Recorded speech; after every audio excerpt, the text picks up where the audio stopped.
Hello dear student, welcome to online classes।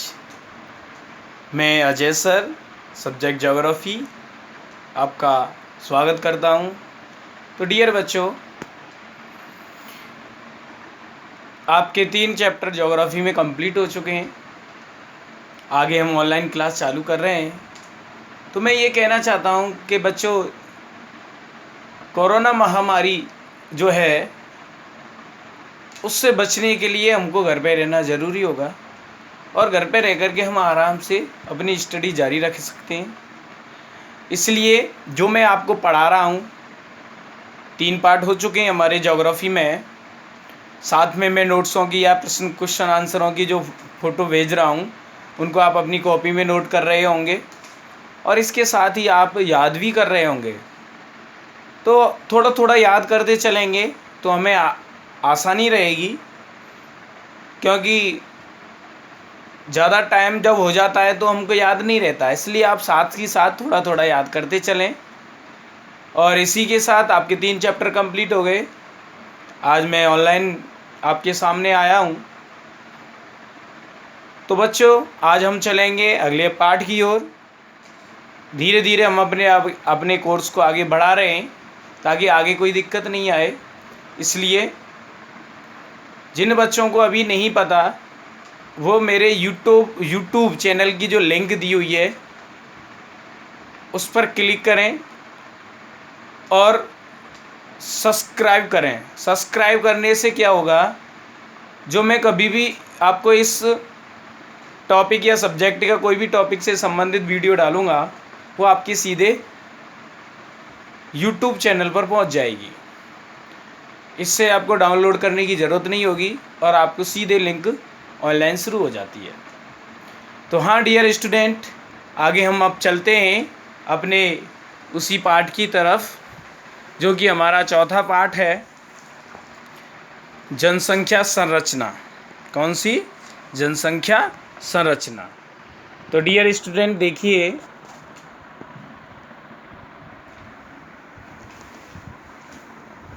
ये हमारा चौथा चैप्टर है आज, विश्व जनसंख्या संरचना, वर्ल्ड पॉपुलेशन स्ट्रक्चर। आज हम बात करेंगे इसी चैप्टर के बारे में। तो डियर स्टूडेंट देखिए, जैसा कि हम पहले पढ़ चुके हैं जनसंख्या के बारे में, आज हम जनसंख्या संरचना के बारे में बात करेंगे। तो मोटा मोटा समझने की बात यह है पहले कि जनसंख्या संरचना का मतलब होता है जनसंख्या के वे समस्त पहलू जो जनसंख्या के अंतर्गत आते हैं उन सभी की रचना का अध्ययन करना संरचना कहलाता है। तो देखिए आगे हम पढ़ते हैं इस पार्ट में। आगे सबसे पहले मानव की सभी आर्थिक गतिविधियां, जो भी मानव काम करता है उनको आर्थिक गतिविधियां कहते हैं, जिनसे उसे धन प्राप्त होता है, प्राकृतिक संसाधनों तथा जनसंख्या से जुड़ी होती हैं। जनसंख्या की संरचना का अध्ययन किसी भी क्षेत्र के प्रादेशिक विकास नियोजन के लिए, यानी जनसंख्या की संरचना का अध्ययन जो है वो हम किसी भी प्रदेश के लिए, हम कोई विकास नियोजन के लिए, कहने का मतलब किसी भी प्रदेश का हम विकास करना चाहते हैं उसके लिए योजना बनाने के लिए अत्यधिक महत्वपूर्ण होता है। किसी भी क्षेत्र के बारे में जानने के लिए जनसंख्या संरचना के अंतर्गत क्या होता है, देखिए यहाँ से। जनसंख्या संरचना के अंतर्गत सामान्यतः आयु, वर्ग, स्त्री पुरुष अनुपात यानी लिंगानुपात, व्यवसाय यानी कौन सी व्यवसाय में लगा होता है, ग्रामीण तथा नगरीय जनसंख्या, गांव में कितने लोग रहते हैं, नगरों में कितने रहते हैं, साक्षरता आदि पहलुओं का अध्ययन किया जाता है। इसे ही जनसंख्या संरचना कहते हैं। विश्व स्तर पर उल्लेखित सभी पहलुओं में प्रादेशिक अंतर पाया जाता है। जनसंख्या संरचना या संगठन या जनांगीय संरचना में आयु संरचना, लिंगानुपात, जनसंख्या संगठन, साक्षरता एवं व्यावसायिक संरचना प्रमुख घटक होते हैं। अब हम बात करेंगे बच्चों आयु संरचना की। सबसे पहले आयु संरचना। तो देखिए, आयु संरचना के अंतर्गत किसी देश या प्रदेश में पाए जाने वाले विभिन्न आयु के लोगों का, किसी भी देश या प्रदेश में पाए जाने वाले विभिन्न आयु के लोगों का उनकी आयु या उम्र के अनुसार, उनकी आयु या उम्र के अनुसार वर्गों में रखकर अध्ययन किया जाता है, उसे ही आयु संरचना कहते हैं। किसी भी देश की जनसंख्या को सामान्यतया 3 वर्गों में विभाजित किया जाता है। कितने वर्गों में? 3 वर्गों में विभाजित किया जाता है। सबसे पहला जो क्रम से है 0 से 14 वर्ष पहला वर्ग, 15 से 64 वर्ष दूसरा वर्ग और 65 वर्ष से ऊपर की आयु के होते हैं। इनमें यह विभाजन जनसंख्या की आयु संरचना कहलाती है। यहाँ तक बच्चों अंडरलाइन हो रहा है, ये आयु संरचना के बारे में दिया हुआ है। तो कहने का मतलब मोटा मोटा हमारा यही है कि जनसंख्या को विभिन्न आयु वर्गों के आधार पर विभाजित करके उनका अध्ययन किया जाता है, उसे आयु संरचना कहते हैं। वृद्ध जनसंख्या वर्ग में 65 वर्ष से ऊपर की जनसंख्या आती है। किसी भी देश में, कोई भी देश है उसमें कार्यशील जनसंख्या, कौन सी? कार्यशील जनसंख्या। कार्यशील जनसंख्या वह होती है जो रोजगार में लगी होती है। जनसंख्या ज्ञात करने के लिए उस देश की जनसंख्या की आयु संरचना का, उस देश की जनसंख्या की आयु संरचना का अध्ययन आवश्यक होता है। इस प्रकार के अध्ययन से कार्यशील व्यक्तियों की संख्या के बढ़ने और घटने का आभास हो जाता है। क्या हो जाता है? घटने का आभास हो जाता है। कुछ पश्चिमी देशों को छोड़कर अधिकांश देशों के आयु संबंधी आंकड़े विश्वसनीय नहीं होते। कैसे नहीं होते? विश्वसनीय नहीं होते। सन 2014 के जनसंख्या संरचना के वैश्विक आंकड़ों के अनुसार, ये सन 2014 के आंकड़े हैं, उनके अनुसार, वैश्विक आंकड़ों के अनुसार विश्व में 6.8% जनसंख्या वृद्ध जनसंख्या है, यानी 65 वर्ष से ऊपर के उम्र वाले व्यक्ति हैं पूरे विश्व में। सर्वाधिक जो वृद्ध पाए जाते हैं वो यूरोप में 14.6% पाए जाते हैं, यूरोप महाद्वीप में। इसके बाद उत्तरी अमेरिका में 12.5% वृद्ध लोग पाए जाते हैं। इसके बाद अफ्रीका में 3.2% था। एशिया में 5.8% लोग वृद्ध हैं। और अगर राष्ट्रीय स्तर पर सर्वाधिक बात करें तो राष्ट्रीय स्तर यानी देशों के स्तर पर सर्वाधिक वृद्धों की जनसंख्या जापान में है। किस में है? जापान में 18.27 में पाई जाती है। इसके बाद जर्मनी आता है और जर्मनी में सबसे ज़्यादा वृद्ध वर्ग पाए जाते हैं, दूसरे नंबर पर 17.17%। इसके बाद फ्रांस 16.21% और इसके बाद में ब्रिटेन 15.9% पाई जाती है। ये वृद्ध जनसंख्या है।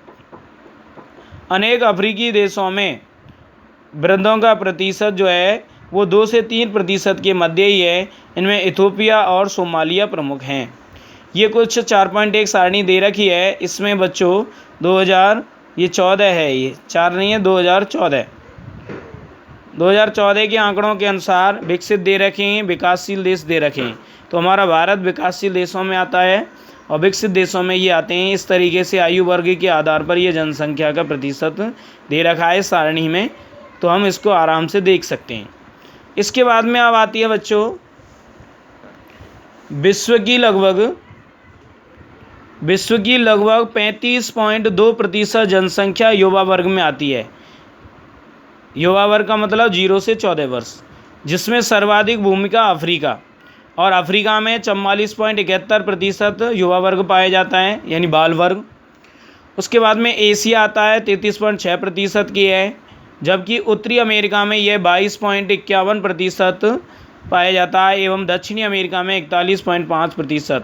यूरोप में 17.5% से भी कम है। तो राष्ट्रीय स्तर पर अगर देखा जाए तो जापान में 14.3%, जर्मनी में 15.2%, ब्रिटेन में 17.7%, संयुक्त राज्य अमेरिका में 21.6% आदि में से यह प्रतिशत कम है। जबकि विकासशील देशों में यह अधिक पाया जाता है। कहने का मतलब यह है कि जो विकसित देश हैं उनमें जन्म दर कम पाई जाती है, इसलिए इन जो विकसित देश हैं इनमें कम प्रतिशत पाया जाता है बाल वर्ग यानी युवा वर्ग का।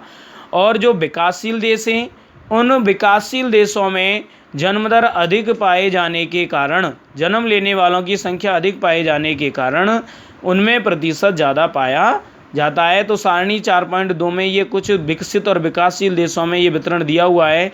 देखो, विकासशील देशों में 0 से 14 वर्ष आयु 40.8% पाया जाता है, जबकि विकसित में ये 26.7% है। सभी विश्व के विकासशील और विकसित देशों का ये तुलना की जा रही है। 15 से 64 वर्ष के आयु वर्ग की बात करें तो विकासशील देशों में पाया जाता है 55.4%, और जबकि ये विकसित देशों में पाया जाता है 63.7%। और 65 वर्ष से अधिक की बात करें तो ये विकासशील देशों में कम पाया जाता है 3.8%, जबकि विकसित देशों में पाया जाता है ये 9.6%। इसके बाद बच्चों देखते हैं, सामान्यतः विकासशील देशों में युवा जनसंख्या और विकसित देशों में प्रौढ़ और वृद्धों की जनसंख्या अधिक पाई जाती है। ये सारणी का कुछ व्याख्या है पॉइंटों में। दूसरा पॉइंट ये है, असंतुलित आयु संरचना के कारण किसी भी देश की आर्थिक व्यवस्था पर प्रतिकूल प्रभाव पड़ता है। जब आयु संरचना जिस देश की असंतुलित होती है उससे देश का जो आर्थिक व्यवस्था है उस पर विपरीत प्रभाव पड़ता है। तीसरा पॉइंट यह है कि जिन देशों की जनसंख्या तीव्र गति से बढ़ रही है वहाँ बच्चों की संख्या अधिक पाई जाती है, जैसे कि विकासशील देश। उसी प्रकार सन 2015 के अनुसार आयु संरचना के नवीन वैश्विक आंकड़ों को 4.1 में दर्शाया गया है। तो ये हम देख सकते हैं, आयु संरचना 2015 के अनुसार तो ये आयु वर्ग दे रखा है। तो ये सबसे ज़्यादा ये 0 से 14 वर्ष है, इसके बाद में ये है 15 से 24 वर्ष इस आधार पर। तो विश्व स्तर पर पाए जाने वाले 3 आयु वर्ग निम्नलिखित विशेषताओं को प्रकट करते हैं। तो देखिए, सबसे पहली विशेषता यही है, विश्व की कुल जनसंख्या का 35% युवा वर्ग है। कितना प्रतिशत है? 35%, जो 0 से 14 वर्ष की आयु से संबंधित है। युवा वर्ग किससे संबंधित है? 0 से 14 वर्ष। विश्व स्तर पर इसमें प्रादेशिक भिन्नताएं पाई जाती हैं, यानी प्रदेश आधार पर अलग अलग भिन्नता, यानी कहीं ज़्यादा पाया जाता है ये वर्ग, कहीं कम पाया जाता है। विकसित देशों में यह 18.3% था, विकासशील देशों में यह 32.2% जनसंख्या इस आयु वर्ग में पाई जाती है या जुड़ी हुई है। जिन देशों में जन्म दर उच्च है वहाँ इस वर्ग में जनसंख्या, जैसा कि अभी बताया था, जन्म दर ज़्यादा है, उन देशों में इसका प्रतिशत अधिक है। दूसरी विशेषता यह है कि प्रौढ़ आयु वर्ग की जनसंख्या दूसरे वर्ग में रखी जाती है। यह जनसंख्या दूसरे वर्गों से अधिक होती है, यानी ये प्रौढ़ वर्ग है जिसे कार्यशील जनसंख्या के अंतर्गत आती है। इस वर्ग की जनसंख्या प्रजननशील होती है, आर्थिक दृष्टि से सर्वाधिक उत्पादक होती है, काम करने वाली होती है तथा जनांकीय दृष्टि से सबसे गतिशील होती है। किसी भी देश का विकास स्तर इस जनसंख्या वर्ग से संबंधित होता है, यानी प्रौढ़ वर्ग पर जो भी काम काज करते हैं 14 वर्ष से ऊपर, यानी 15 वर्ष से, और 15 वर्ष से लेकर के 64 वर्ष का आयु वर्ग इसमें आता है। तीसरा है वृद्ध आयु वर्ग, जो कि 65 वर्ष से ऊपर है जितना भी। तो वृद्ध आयु वर्ग की जनसंख्या ऐसे देशों में अधिक पाई जाती है जहां जनांकीय विकास क्रम पूरा कर लिया है, अर्थात जन्म दर बिल्कुल कम है, मृत्यु दर भी कम है, बड़े बूढ़ों की संख्या ज़्यादा है, जैसे कि जापान।